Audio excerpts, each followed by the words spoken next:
하마터면 놓칠 뻔한 지구촌의 다양한 소식 총 정리해드립니다. 월드리포트 장원석 아나운서와 함께합니다. 어서 오세요. 네, 안녕하세요. 장원석입니다. 네, 오늘은 어떤 소식으로 월드리포트 시작을 해볼까요? 네, 애국심을 어떻게 고취시킬 수 있을까요? 사람들은 자연스럽게 한 나라 국민으로서 전체 집단의 일원으로 교육을 받으면서 자라납니다. 특히 나라라는 공동체가 주는 메시지는 다른 소수 집단과는 다른 느낌이죠. 절대적이고 항상 오르며 넘보면 안 되는 존재로 인식되기도 합니다. 네. 역사 교육을 통해서 자국의 흠결은 축소하고 성과를 확대하기도 하고요. 아예 애국심을 올리기 위해서 특정 문화가 형성되어 있는 곳도 있습니다. 일부 왕정 국가는 더 그런데요. 태국도 왕정 국가이기 때문에 좀 그러합니다. 왕은 곧 나라라는 분위기가 있습니다. 그렇죠. 이런 상황 속에서 태국 왕정을 비판한 한 대학생이 있어서 화제가 됐습니다. 이 태국은 사실 왕정이 정말 절대적이거든요. 네. 근데 이 왕정을 비판했다고 하면 뭐 파문이 만만치 않았겠는데요. 그렇습니다. 하물며 민주주의 국가에서도 정부를 비판하면 반대편 지지자들이 상대 정치 진영에게 그 비난을 당할 수가 있습니다. 그렇죠. 공개적인 비판을 하려면은 그런 비난을 받아들일 걸 감수해야 하죠. 태국의 파누사야 시티와지라 바타나쿨 씨는 왕정과 또 왕정을 지지하는 사회적 분위기로부터 냉소적인 비판을 받을 용기를 일부 냈다고 볼 수 있습니다. 이 대학생인 여성은 올해 21세인데요. 학생 수천 명이 모인 집회에서 왕정의 개혁이 필요하다면서 성명을 냈습니다. BBC 인터뷰에 따르면 파노사야 씨는 어려서부터 태국 왕실의 비판적인 입장을 갖고 있었습니다. 일예로 뜨거운 여름에 더운 길거리에서 국왕이 행렬하는 모습을 보느라고 수십 분씩 그 시민들이 나와 있어야 하는 현실을 이해하지 못했고요. 또 대학에 입학한 뒤에는 학생 정당에도 가입을 해서 활동하기 시작했습니다. 왕실에서 예산을 흥청망청 쓰는 모습을 비판하기도 했고요. 쿠데타 세력을 방관하는 현실도 지적했습니다. 네.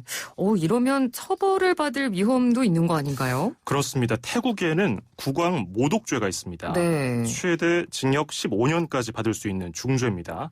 태국 군부에서는 이 대학생 시위대를 아주 못마땅하게 생각하고 있습니다. 조국을 증오하고 있다면서 코로나19보다 더 나쁜 일종의 질병이라고 비난했습니다. 공식적으로 밝혀진 건 아니고요. 그 피노야사 씨는 그 왕정 개혁을 요구하는 비판 성명을 발표한 이후 당국으로부터 감시를 당하고 있다고 주장했습니다. 네. 실제로 태국에서 쿠데타가 발생한 이후에 해당 세력을 비판한 정치 활동가들이 위협을 느껴서 태국을 떠나기도 했습니다. 심리적인 두려움이 있지만 감옥행을 각오하고 피노사야 씨는 왕정 비판 활동을 이어가겠다고 밝혔는데요. 다만 또 BBC 인터뷰에서는 가족들이 걱정하는 부분을 언급하기도 하면서 좀 감정에 호소하기도 했습니다. 네, 뭐 당연히 가족들이야 이 딸이 신상의 위협이 가해질까봐 네. 걱정을 할 수밖에 없을 것 같아요. 그렇죠. 이 가족들이 집회 참석을 만류하고 있는데 피노사야 씨는 오히려 더 강경한 모습을 보였습니다. 왕정과 군부, 법과 교육제도 모두에 문제가 있다면서 개혁해야 한다는 입장을 또 집회에 나가서 밝히겠다고 설명했습니다. 태국 문화에서는 가정교육을 통해서 어려서부터 왕권의 정치를 절대적인 것으로 가르치는데요. 네. 피노사야 씨는 이런 문화를 일종의 애국심을 강요한 것으로 여기지 않았나 생각이 듭니다. 왕정 국가에서 왕은 곧 국가라는 분위기 때문에 또 젊은이들의 비판이 적지 않은 파장을 불러일으킬지도 모르겠습니다. 예. 게다가 최근 태국 야당에서 태국 국왕이 예산을 방만하게 쓰는 문제를 지적하면서 논란이 됐는데요. 태국 왕실이 항공기와 제트기, 헬기 이런 비행기 38대를 소유하고 있다는 사실을 공개했습니다. 항공기 유지에만 1년에 우리 돈 750억 원 정도 들어갑니다. 그냥 땅에다가 주차만 시켜놔도 750억 원 정도 들어간다는 거예요. 네. 왕실 1년 예산이 3,400억 원 정도인데 5분의 1을 비행기에 투자하고 있습니다. 태국 왕실이 쇄신해야 한다는 목소리가 점점 커지고 있습니다. 네. 자, 첫 번째로 태국 소식 저희가 들어봤고요. 다음 소식으로 넘어가 보죠. 네, 여름이라는 계절을 싫어하는 분들에게 왜 여름이 싫은가요? 라고 물어보면은 더운 게 싫어서요. 혹은 벌레가 싫어서요. 이렇게 크게 두 가지로 나뉩니다. 저는 개인적으로 여름을 딱히 싫어하진 않는데 더위와 벌레 중에 뭐가 더 싫으냐 고르라면은 벌레 쪽을 고를 것 같습니다. 네.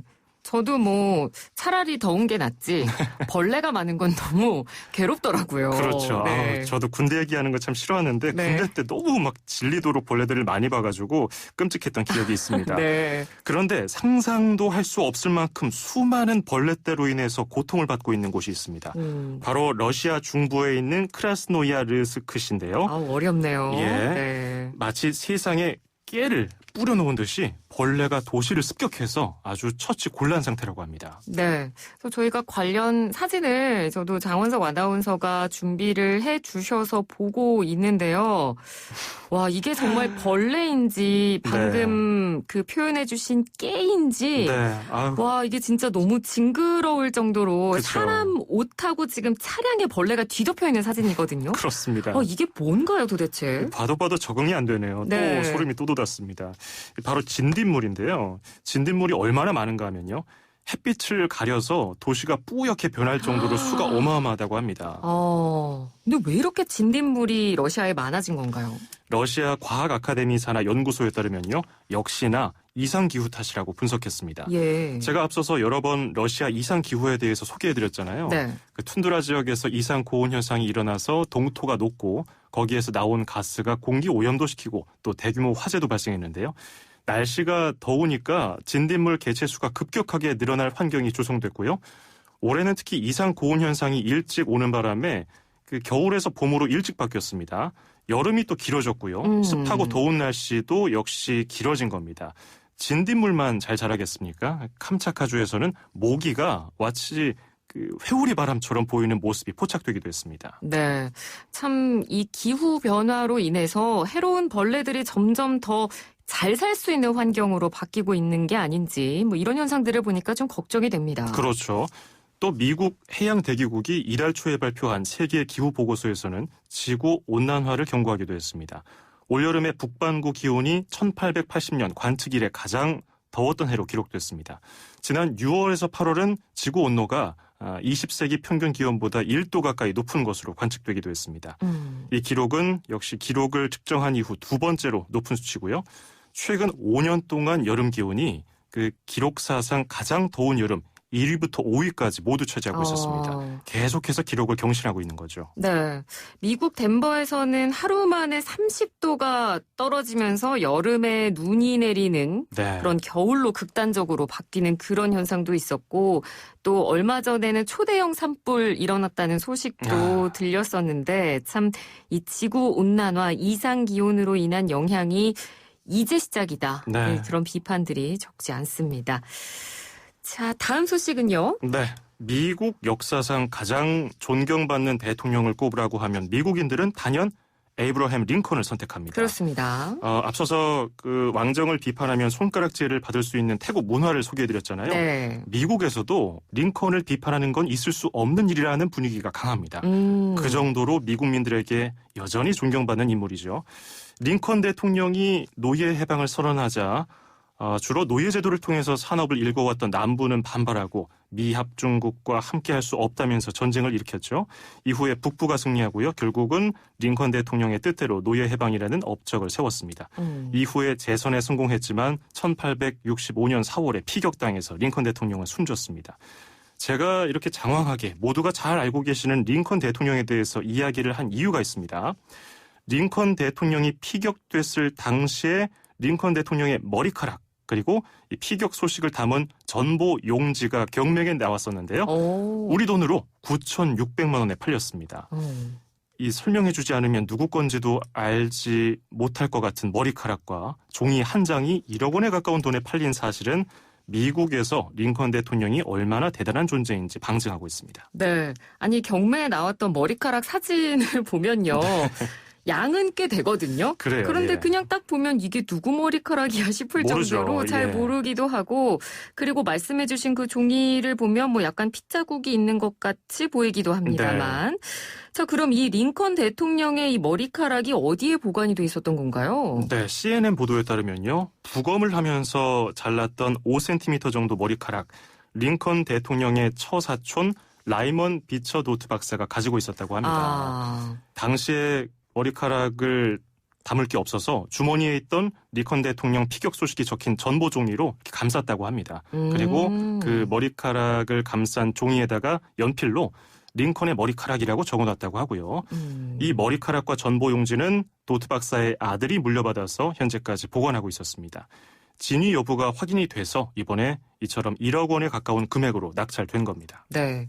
낙찰받은 사람은 누군지가 또 궁금해지네요. 그렇긴 하죠. 그런데 경매를 진행한 업체는 낙찰자 신원을 공개하지 않았습니다. 낙찰가와 경매 물건 정도만 공개했는데요.